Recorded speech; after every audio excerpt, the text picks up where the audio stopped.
தமிழுக்கும் முருகனுக்கும் அத்தனை தொடர்பா? அதனையா அப்படி கேட்டுவிட்டீர்? தமிழ் எழுத்தின் வடிவம் எல்லாம் என் தண்டவாணி தெய்வம் அல்லவா? விளக்கமாக சொல்லும். தமிழ் மொழியில் உயிரெழுத்துக்கள் எத்தனை? ஆ முதல் அவ்வரை 12. என் ஐயன் ஆறுமுகனுக்கும் கண்கள் 12. ஓஹோ, உயிரெழுத்தும் 12, பக்தருக்கு ஒளி கொடுக்கும் ஆறுமுகனின் கண்களும் 12. பலே. அடுத்து தமிழ் எழுத்துக்களை இனமாக பிரித்தால் 3 இனம். என்னென்ன?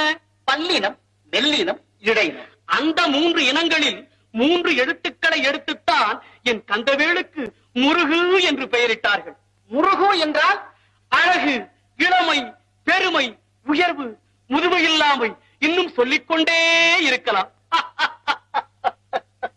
நல்ல விளக்கம், நல்ல விளக்கம். ஒரு இனத்திற்கு எத்தனை எழுத்துக்கள்?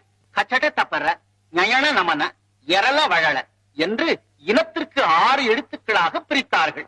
இனம் ஒன்றுக்கு எழுத்துக்கள் 6.